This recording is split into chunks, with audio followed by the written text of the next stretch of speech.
खाजगी बिल्डरच्या दादागिरीसाठी पोलीस प्रशासनाचा वापर, पोलीस बंदोबस्ताविरोधात स्थानिक नागरिक रस्त्यावर, स्थानिक आमदारांचा जनतेला मदतीचा हात. ठाणे, माजिवडे, ता. व जी. ठाणे येथील सर्वे क्र. 349, हिस्सा क्र. 3 परिसरातील अनेक दशकांपासून अस्तित्वात असलेल्या स्थानिक नागरिकांच्या घर व व्यावसायिक आस्थापनांच्या संरक्षणासाठी आज नागरिक मोठ्या संख्येने रस्त्यावर उतरले. नागरिकांचा आरोप आहे की एका खाजगी बिल्डरच्या हितासाठी पोलीस प्रशासनाचा गैरवापर करण्यात येत असून नागरिकांवर अन्यायकारक कारवाई केली जात आहे. स्थानिक नागरिकांच्या म्हणण्यानुसार सदर जमिनीवरील घरे, हॉटेल्स, दुकाने व इतर व्यावसायिक आस्थापने गेल्या अनेक दशकांपासून अस्तित्वात आहेत.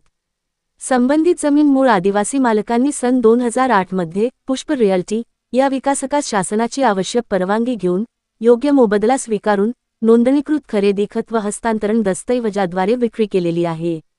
सदर नोंदणीकृत दस्तऐवज आजही कायदेशीररित्या अस्तित्वात असून कोणत्याही सक्षम दिवाणी न्यायालयाने ते रद्द केलेले नाहीत.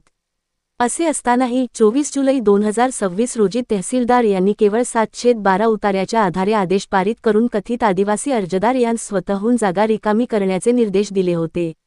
नागरिकांचा आरोप आहे की या आदेशामध्ये मालकी हक्काचा गुंतागुंतीचा प्रश्न विचारात न घेता केवळ महसुली नोंदींच्या आधारे कारवाई करण्यात आली आहे.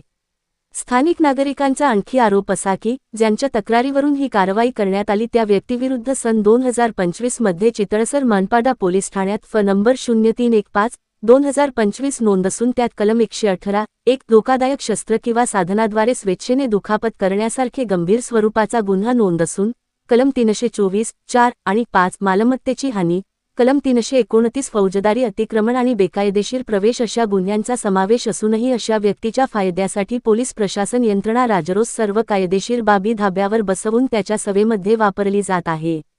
अशा प्रकारे खासगी बिल्डर्सना पोलीस प्रशासनाचा वरदहस्त असल्याने स्थानिक नागरिकांच्या अधिकाराची पायमल्ली होत असल्याची चर्चा उधाणला आलेली आहे. मात्र अशातच स्थानिक आमदार श्री. संजय केळकर साहेब यांनी मदतीचा हात पुढे करून जनतेवर आलेल्या संकटाचे तुर्तास निवारण करण्यात यश मिळवलेले आहे.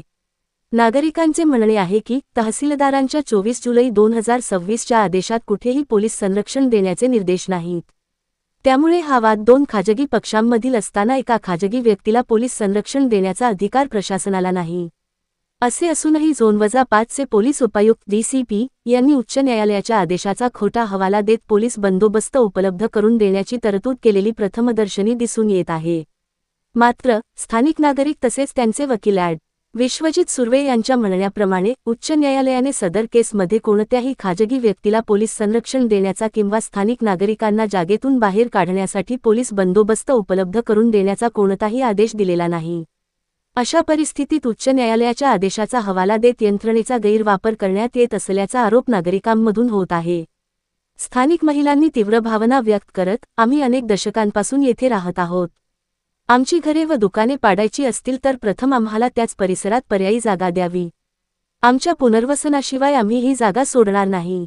जबरदस्तीने कारवाई करण्याचा प्रयत्न झाल्यास आम्ही बुलडोझरसमोर उभे राहू, पण आमची घरे व दुकाने पाडू देणार नाही. अशी संतापजनक प्रतिक्रिया प्रसार माध्यमांसमोर व्यक्त केली आहे.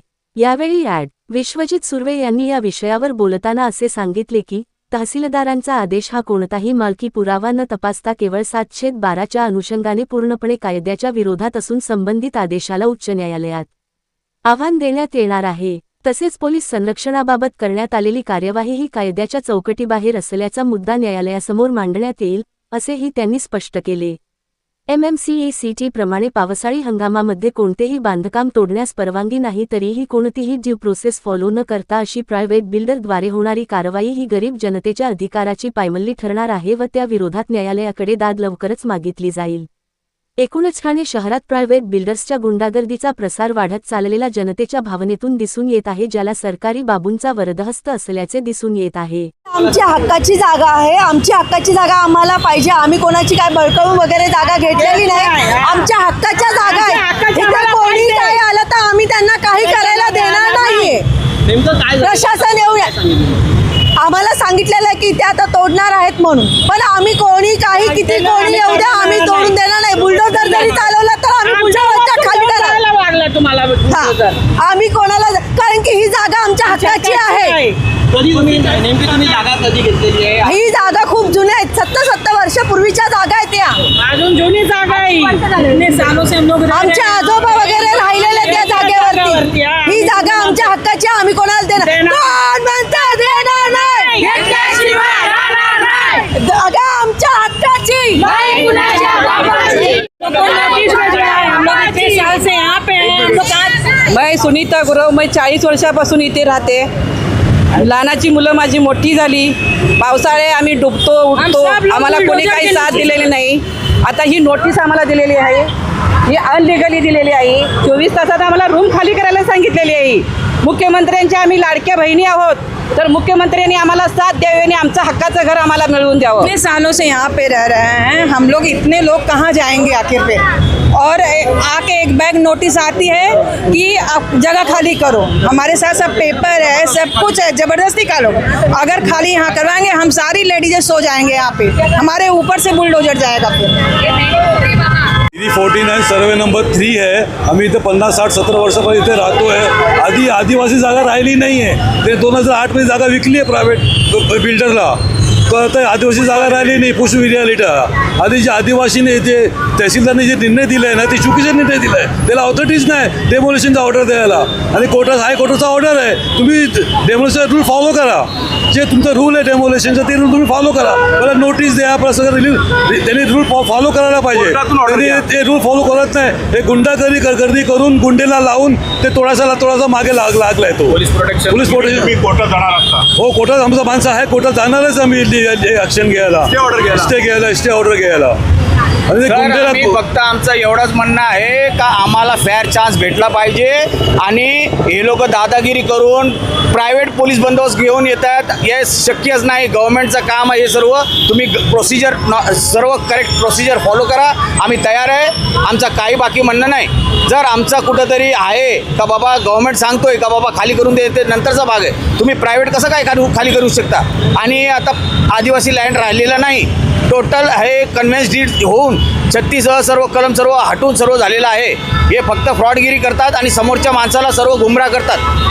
टोटल त्याचा माहिती काढा, व्यवस्थित काढा. तो 10 लोकांकडनं पैसे घेऊन सर्व वेडेवाकडे काम करतोय. व्यवस्थित त्याचं काहीतरी माहिती काढा. तुमचं पुढचं पाऊल काय असणार आहे. आमचा पुढचा पायल आम्ही उपोषण करू, काही करू, आम्ही सर्व तयारी ठेवल्या आहेत.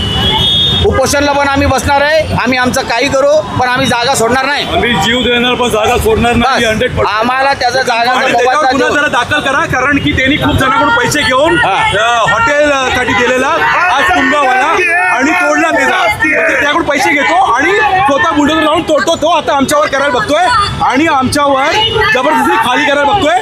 आणि तहसीलदारनी एकदम चुकीचा निर्णय, भांडणचा निर्णय दिलाय. तहसीलदारनी न्यूट्रलमध्ये नाही राहिलाय. तो जर काय राईट दोन्ही झाला तर्फ नाही बघितलाय त्यांनी, एकच तर्फ त्याचाच तर्फा बघितलाय आणि त्याला बोलतो तू स्वतः खाली करून घे. ना म्युन्सिपालिटी पण नाही येणार आहे असं लिहून दिलं आम्हाला, ना आम्ही येणार. तहसीलदार समजा काय म्हणजे झालं- भांडणाचं काम केलंय तहसीलदारनी. काय- हा गुन्हा दाखल करा त्याच्यावर बस. बिल्डर लॉबी याच्यात घुसलेला आहे आणि हे सर्व बिल्डर लोक काम करतायत आणि त्यांना वरनं पॉलिटिकल पॉवर येतोय. टोटल पैशाचा काम आहे, नाही तर हे शक्यच नाही. प्रायव्हेट तुम्ही कसं काय देऊ शकता. उद्या मला देणार आहे का तुम्ही पोलीस प्रोटेक्शन एवढा 25-25, 30-30 लोक कसं देणार. म्हणजे मी पण काही प्रायव्हेट ऑर्डर आणलं का आम्हाला देणार आहे का. नाही, पैशाशिवाय काम नाही. बिल्डर लॉबीचं काम आहे. माझं फक्त एवढं म्हणणं आहे, आम्हाला व्यवस्थित जस्टिस भेटावा. आमचं बाकी काही म्हणणं नाही. व्यवस्थित चॅनल थ्रू आम्हाला काय करायचं ते आम्ही करूया. कोर्टाचा मार्फत असो, कोर्टाचा ऑर्डर त्याच्याकडे नाही, काहीच नाही. फक्त त्यांना सांगितलं का बाबा तुम्ही तोडा, म्हणजे याचा आता तुम्ही काही करणार का, आम्हाला रस्त्यावर आणणार का. थोडा झालं तुमचं पुढचं पाऊल काय असणार आहे. आम्ही अमरण उपोषण करून बुलडोजर आला का आम्ही त्याचा खाली झोपणार, रस्त्यावर झोपणार, गाडी खाली. हा, आम्ही मागे हटणार नाही. आणि त्याची एक केस चालू आहे दिवाण कोर्टामध्ये. त्या अन्नाचं पण असंच पैसे घेऊन तोडले. त्यांनी तो विचार नव्हता. साऊथ मध्ये राहतो, सीधा JCB आणला आणि स्वतःचे पोर, ना म्युन्सिपालिटी ना पोलीस काय नाही, स्वतः येऊन तोडून गेला. त्याचा ती पत्रे मारली बघा, जागा लिहिलाय आणि त्यांनी आपल्या कब्जामध्ये परत केली. आणि तेच करायला चालतोय तो, आणि त्याला पॉवर भेटली. आणि त्याचा FIR पण त्यांच्यावर नोंद झालेला आहे. 4-5 दिवस गायब होते. त्यानंतर त्यांनी सेटिंग लावली, पैसे देऊन बिल्डरने दिलं आणि त्यांनी सेटिंग करून बेल वगैरे घेतलाय. डायरेक्ट येऊन तोडलेला त्यांनी. FIR पण नोंद आहे, त्याचा कॉपी आमच्याकडे आहे. ते आम्ही पुरावा साबित करू. माझ्याकडे आलं आहे आणि या केसमध्ये ही जी जागा तुम्ही बघता ही 50-60 वर्षापासूनची आहे आणि ते तिथे राहत आहेत. ही जागा जे म्हणतायत की आमची जागा आहे, भुयाल म्हणून आदिवासी आहेत, त्यांनी ती जागा 2008मध्येच विकलेली आहे आणि त्याचं रजिस्टर्ड ॲग्रीमेंट आहे, कन्व्हेंटेड रजिस्टर्ड आहे. ते रजिस्टर्ड डॉक्युमेंट कॅन्सल न करता ते इथे पोलीस प्रोटेक्शन घेत आहेत तहसीलदारांच्या ऑर्डरच्या अनुषंगाने. आता तहसीलदारांकडे प्रायव्हेट जागेमध्ये इन्क्रोचमेंट करण्यासाठी पोलीस प्रोटेक्शन देण्याचे अधिकार नाहीत. ती शासकीय जागा असेल, महाराष्ट्र शासनाच्या नावाने असेल तर तुम्ही ते पोलीस प्रोटेक्शन देऊ शकता. ते पण एक्झिक्युशनला तहसीलदारांना स्वतः यावं लागेल. तसं न करता DCP साहेब पोलीस प्रोटेक्शन देत आहेत. हे कोणत्या कायद्याप्रमाणे देतात एखाद्या प्रायव्हेट माणसाला ते मला समजलं नाही. तर पुढे आर्थिक व्यवहार झालाय का असं मला वाटतं? आता मला ते आम्ही त्याच्यामध्ये तुम्ही काय बोलू शकत नाही. तुम्ही मीडिया आहेत, तुम्ही ते ठरवा काय झालं असेल काय नाही झालं. पण मी कोणावर कोणतेही आरोप करणार नाही. पण प्रायव्हेट माणसाला अशी पोलीस प्रोटेक्शन देऊ नये. कुठल्याही ऑर्डरमध्ये असं तहसीलदारांच्या म्हटलेलं नाही की तुम्हाला पोलीस प्रोटेक्शन घ्या, तुम्ही ते स्वतः काढून घ्या असं म्हटलेलं आहे. मग पोलीस हे अशा माणसाला प्रोटेक्शन का देत आहेत हा मोठा प्रश्न आहे. दुसरा प्रश्न असा आहे की ती जागा विकलेली आहे भुयालनी, तर त्यांनी ते रजिस्टर ॲग्रीमेंट जे आहे, कन्व्हेंटेड रजिस्टर आहे, ते पहिले कॅन्सल करावं, मग इथे आपली मालकी सिद्ध करायला हवी. आता सध्या ती मालकी त्यांच्याकडे नसून तिथे शाह म्हणून जे बिल्डर आहेत, पुष्पवाले जे बिल्डर आहेत, रिअल इस्टेटवाले, त्यांच्याकडे ती मालकी आहे. त्यांची ती मालकी अजूनही कॅन्सल झालेली नाही. ती त्यांनी कॅन्सल करावी, आपली मालकी सिद्ध करावी, मग इथे येऊन दादागिऱ्या कराव्या, गोरगरिबांना बाहेर काढावे. खरेदी झालेली आहेत का यांच्या अगोदर? खरेदी खत झालेली आहेत, ते कॅन्सल अजूनही झालेले नाहीत.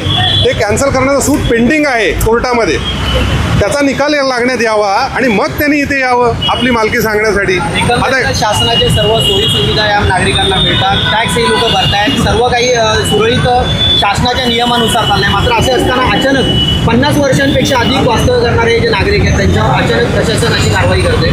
काय सांगा? ठाण्याचं दुर्दैव असं आहे की जिथे मोठ्या मोठ्या झोपड्या बसल्या आहेत तिथे कोण काढायला जात नाही आहे, पण जिथे बिल्डरला आतमध्ये यायचं आहे तिथे गोरगरीब बघत नाही, त्यांच्यावर बुलडोझर चालवत आहेत. तर मला असं वाटतं उपमुख्यमंत्री साहेबांनी, शासनाने याच्याकडे लक्ष द्यावं की काय चाललं आहे.